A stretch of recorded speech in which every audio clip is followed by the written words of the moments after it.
Hello everyone and welcome to our highlight show. We just had a very exciting day one and I'm here with Grandmasters Yasser, Seirawan and Peter Svidler. Hello everyone. It was great. 10 out of the 15 games were decisive. Very exciting first day. Let's take a look at the standings after the first day. We have a sole leader in the tournament, Vladimir Fedoseev, with 5 points. He won 2 games and drew only 1. Sharing second are 2 players, Alireza Firouzja and Pragnananda. I'm telling you, it was that day, round 1 game that was so influential on our standings, Peter. Absolutely. You have the highlights for us. Yeah, and this is a game we're starting with. It's a very long and a very exciting game, which I will try to pare down to absolute bare essentials here. Pretty level position coming out of the opening, and then a sequence which was very difficult to understand considering how tactically strong Alireza always is. Vladimir played knight c4 here, which is a very cute move using the pin along diagonal. Black correctly played queen a6, knight e3. And here, rook a d8 is perfectly fine. You still have to calculate a little bit, but it's a perfectly fine move which you would make in a blitz game in 1 second flat. Instead, c4 followed by knight takes c4 appeared on the board, and suddenly black is completely busted. And let's say 5 moves later, or somewhat more than 5 moves later, we find ourselves in a position like this where even the queens come off the board, and white is just utterly winning in a game which might be a massive, massive deal for the rest of the tournament, as the players playing it ended up day 1 in the lead. And Alireza continued defending tenaciously, but the position is bad, and you shouldn't really be anywhere near saving it. And we continue a bit further down the road. A pair of bishops have come off the board, which is an improvement, but you're still in trouble. And then critical things started happening when they were on very, very low time.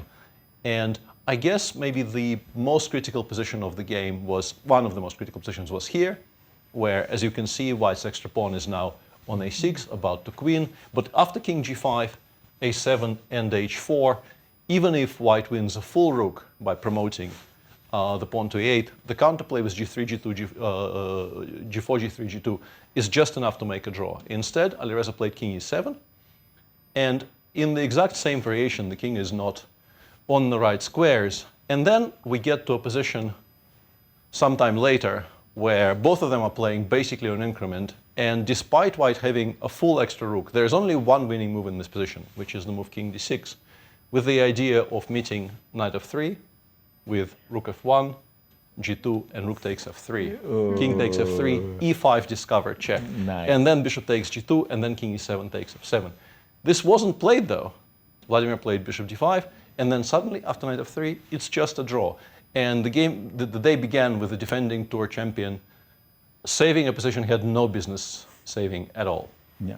Well, from that game, Alireza went on to win his second round game against Diak. Let's have a look. And I see there's a big blunder right now. Oh. Alireza's winning again. And Alireza is not going to miss that. G4, F5, Rook e3. Yeah. Rook E3, and he's done it instantly, on by the 5. way. And it's so obvious, like, oh my gosh, the rook on E3, And the knight on e5 actually falls immediately. You can't even defend it in any way. There's But no- yeah, just take on d4, take Just on simple. d7. Yeah, just play simple chess. Pick Exactly. up all the pawns. Yeah, Yeah, there we have it. Results. Resigned. Congratulations to Alireza. That was an important win for Alireza. Yes, it was. An equally important win, though. Was for Prague in round Yes. 2. Let's take a look. a6, I think, has to be in this game. Check's coming. Check's coming. 20 seconds for Arvind to play And rook one thing I a6. want to say about this is what I think we often fail to appreciate from outside is these guys have played so many training games that we're completely unaware of. So many. Oh, what did he do? There's no Rook, he B3 went anymore. rook to a6. Whoa. He went rook to a6 with the idea of rook a3 check.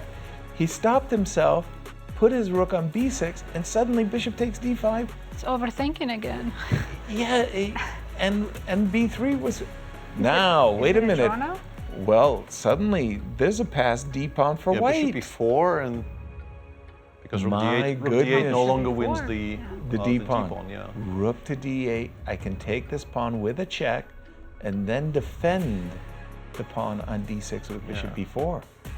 As my poker friends would say, Ooh, he's alone. if Prague ends up winning this game, you can sort of claim the best hand won, right? If you consider what the position was after 20 moves, you can I think he is winning. Yeah. He's winning. Bishop takes f3. Oh, there's two bishops. Bishop c3 even for style points, yeah. Oh, actually, he sees bishop c3. Yeah, he's considering He's it, thinking about it, but he doesn't have that much time to. Whoa! Talk about style points. This is good style points. This is maybe great. This is good style points. Actually, that just wins. Yeah, That's just formidably. that He just has to ends live the d file. ends the game. Yeah. Rook takes d6, bishop Bishop c7. c7. Yeah. just Rook 8, king ends- f2 simply, and then d7, d8. By the way, king f2 simply. You're setting up checkmates. Yeah, as we're well. also setting check. Yeah, Aravind is not going to be happy about this. No, we can see he is devastated. d7, bishop g2, bishop c7, checkmate. I think he's gonna resign and wow. Wow. That was huge. That was a huge turnaround, and it was time trouble that did it. That was certainly a highlight, Peter. But for me, Absolutely. it was a highlight watching former world champion Veselin Topalov.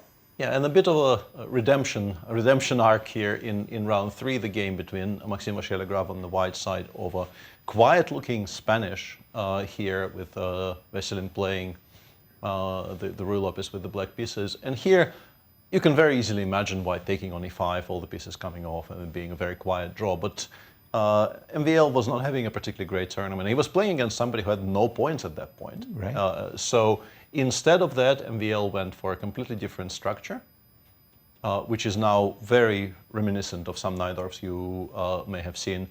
And somehow, despite MVL being a Najdorf player himself, if you look at this position and then you look at the position 10 moves later, it seems like white just passed for 10 moves and black got everything. The bishop is now on b6, f7, f5 is coming in, and the critical couple of moves are coming up. g3, g4 looks unbelievably ugly, but it's by far the best move in the position. You cannot allow f5. Veselin plays f5 anyway. G takes f5. Oops, apologies. We can probably redo this, yeah? Yep. G3,